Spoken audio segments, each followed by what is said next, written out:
Bharatiya Janata party రాష్ట్ర ప్రతినిధి బృందం ఈరోజు గవర్నర్ గారిని కలిసి తెలంగాణలో గత బీఆర్ఎస్ ప్రభుత్వం ఫోన్ ట్యాపింగ్ ఏదైతే సంచలనం సృష్టిస్తూ ఉన్నదో, కొంతమంది పోలీసు అధికారులు అరెస్ట్ తర్వాత దర్యాప్తులో వెలుగులోకి వస్తున్నటువంటి అంశాలు చూస్తూ ఉంటే చాలా జుగుప్సాకరంగా అత్యంత హేయమైనటువంటి చర్యలకు గత ప్రభుత్వము ఏ రకంగా పాల్పడిందో, ప్రతిపక్ష పార్టీల నాయకుల యొక్క ఫోన్ సంభాషణలు మాత్రమే కాకుండా సమాజంలో ఉన్నటువంటి బడా వ్యాపారులు లేదా కొంతమంది సినీ ఫీల్డ్కి సంబంధించిన వాళ్ళే కూడా ఫోన్ ట్యాపింగ్ జరిగినట్టుగా దర్యాప్తులో మరి ఈ అంశాలు వెలుగులోకి వస్తూ ఉంటే నిజంగా ఒక మాఫియా రాజ్యాన్ని నడిపినట్టుగా ప్రజలు భావిస్తూ ఉన్నారు. ఆనాడు ప్రతిపక్ష నాయకుల యొక్క ఫోన్ ట్యాపింగ్ వల్ల ఏ రకంగా రాజకీయాలకు ఈ యంత్రాంగాన్ని ఉపయోగం చేసుకున్నారో, విదేశాల నుంచి కూడా ఇజ్రాయెల్ టెక్నాలజీ సాఫ్ట్వేర్ తీసుకొచ్చి ప్రధానమైనటువంటి నగరాల్లో కూడా కేంద్రాలుగా ఏర్పాటు చేసి కొంతమంది టార్గెట్గా కూడా ఈ యొక్క ఫోన్ ట్యాపింగ్ జరిపి ఏ రకమైనటువంటి ప్రయోజనాలు రాజకీయంగా పొందిందో గత ప్రభుత్వము, అవన్నీ కూడా అంశాలు తెర మీదకి వస్తూ ఉన్నాయి. ఆ రకంగా కేవలం ఫోన్ ట్యాపింగ్కే కాకుండా ఉప ఎన్నికలు సంభవించినప్పుడు ఆ రోజు దుబ్బాక కానీ హుజురాబాద్ కానీ మునుగోడు కానివ్వండి, ఈ ఎన్నికల్లో డబ్బు ద్వారా గెలవడానికి ఆనాడు అధికార పార్టీగా ఈ పోలీసుల ద్వారానే ఆ డబ్బు మరి పోలీసుల వాహనాల ద్వారా పంపిణీ జరిగినట్టుగా కూడా వార్తలు వస్తూ ఉన్నాయి. అంటే ఆ రకంగా చూస్తే రాజ్యాంగ విరుద్ధమైనటువంటి, చట్ట విరుద్ధమైనటువంటి, దేశ ద్రోహానికి మించినటువంటి ఈ కార్యకలాపాలకు పాల్పడ్డారంటే యథేచ్ఛగా, అసలు ఇది ప్రజాస్వామ్యంలో దేశంలో ఎక్కడ లేని విధంగా మొదటిసారి కొత్తగా వచ్చిన తెలంగాణ, కొట్లాడి తెచ్చుకున్న తెలంగాణకు ఇంత అపవాదు గత ప్రభుత్వంలో మరి ఈ మొత్తం తెలంగాణ సమాజానికి మచ్చ తెచ్చే విధంగా జరిగిన వ్యవహారం. కాబట్టి ఇవాళ దర్యాప్తులో మరి పాత్రదారులైతే ఇవాళ అరెస్టు కాబడుతూ ఉన్నారు, జైలుకు పంపిణీ జరుగుతున్నారు.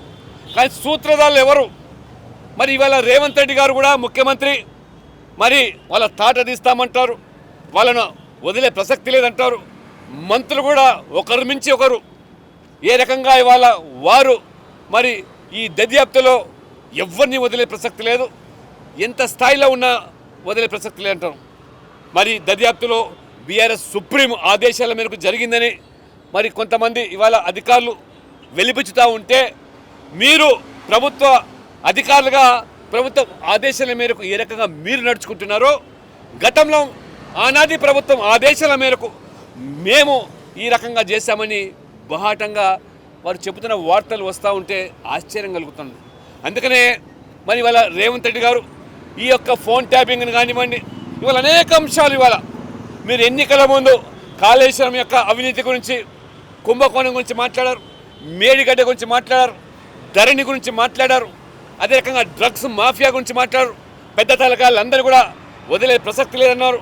మీరు మెక్కిందంతా కూడా ఈ బీఆర్ఎస్ నాయకులు కక్కించి ప్రజలకు పంచిపెడతామన్నారు. ఇవన్నీ కూడా ఇవాళ చూస్తూ ఉంటే 4 మాసాలైంది, ధరణి ఊసేలేదు. ఇవాళ ఈ యొక్క మేడిగడ్డ కాళేశ్వరం మీద దర్యాప్తే ప్రారంభం కాలేదు, విచారణ నోచుకోలేదు.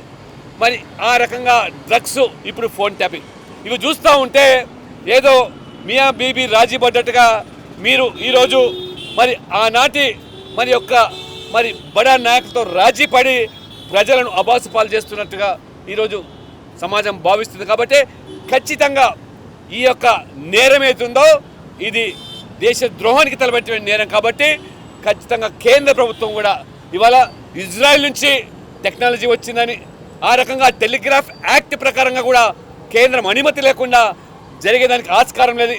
మరి ఉగ్రవాదము, తీవ్రవాద కార్యకలాపాలు అయితే మరి ఆ రకంగా అనుమతి తీసుకొని చేయాలి. కానీ ఇవాళ మనం చూస్తున్నాం, గతంలో ఐటీ మంత్రిగా ఉన్నటువంటి కేటీఆర్ గారు కూడా ఏ రకంగా జరిగితే జరుగుతుండొచ్చు, 1, 2 దానికి ఇంత రాద్దంతం అవసరమా? ఇవాళ మొత్తం ఉపద్రవం వచ్చిందా అనే రీతిలో మాట్లాడుతున్నారంటే, ఇంతగా తేలికగా కొట్టిపారుస్తున్నారంటే ఇది ఏమాత్రం కూడా క్షమించరాని నేరాలు. కాబట్టి ఎవరు సూత్రధారులు, అసలు ఎవరి ఆదేశాల మీద జరిగింది, ఇది బట్టబయలు కావాల్సిన అవసరం ఉంది. కాంగ్రెస్ ప్రభుత్వము గత బీఆర్ఎస్తో రాజీ పడ్డా, మీరు లాలూచి పడ్డా, భారతీయ జనతా పార్టీ దీన్ని వదిలే ప్రసక్తి లేదు. ఖచ్చితంగా సిబిఐ ద్వారా ఎంక్వైరీ చేసి అసలు దోషులు ఎవరో వారు నిగ్గు తేల్సిన అవసరం ఉంది. కాబట్టి అసలు దేశాలు తేలే వరకు రాజకీయపరమైన పోరాటంతో పాటు ఖచ్చితంగా అన్ని విధాలుగా కూడా కేంద్ర ప్రభుత్వం కూడా జోక్యం చేసుకోవాలనే ఉద్దేశంతోనే ఇవాళ గవర్నర్ గారికి విన్నపించి మరి ఆ రకంగా సిబిఐ ఎంక్వైరీకి ఆదేశం ఇవ్వాలనేటువంటి డిమాండ్తో ఇవాళ గవర్నర్ గారిని మేము కలవడం జరిగింది. బాధితుల్లో బీజేపీ పార్టీ నాయకులు, బీజేపీ కూడా ఉందనే విషయాన్ని మీరు పత్రికలో చూస్తూ ఉన్నారు.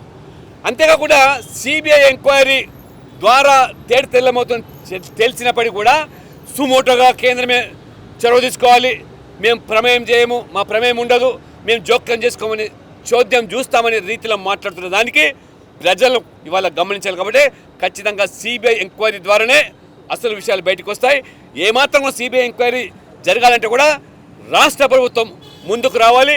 ఆ రకంగా వారు సిఫార్సు చేస్తే ఖచ్చితంగా కేంద్రం కూడా సిబిఐ ఎంక్వైరీ ద్వారా దర్యాప్తు ప్రారంభమవుతుంది. సార్, ఇది మొయినాబాద్ ఫామ్ హౌస్లో బిఎల్ సంతోష్ గారి పేరును కూడా చేర్చిరు ఆ కేసులో, అది కూడా ఫోన్ ట్యాపింగ్ ద్వారానే. అమ్మ ఇవన్నీ కూడా ఏ సిబిఐ ఎంక్వైరీ చేస్తే ఎవరి జరిగినాయి అన్నీ అందరి నాయకులు జరిగినాయని చెప్తున్నారు. ఇవాళ అందరి ఫోన్లు కూడా ట్యాప్ అయ్యాయని చెప్తున్నారు, వార్తలు వస్తున్నాయి మీరే దర్యాప్తులు. కాబట్టి అన్ని నిగ్గు తెలిసారు. 2014, 2018 ఎన్నికలు, మధ్యలో ఉప ఎన్నికలు, మరి ఆ రకంగా మొన్న ప్రభుత్వం పడిపోయే సందర్భంలో వీళ్ళంతా కూడా ఆ సాఫ్ట్వేర్ని డ్యామేజ్ చేశారని, ఆ గ్యాడ్జెట్స్ అన్నీ కూడా తీసుకుపోయి మూసిలో పడేశారు. ఇంతకంటే నేనేమేమి ఉంటుందా? కాబట్టి అసలు దోషులు వీరు వెనకాల ఉన్నారో, ఎవరు నడిపించారో వాళ్ళు కూడా తేలాలి. కాబట్టి సిబిఐ దర్యాప్తు.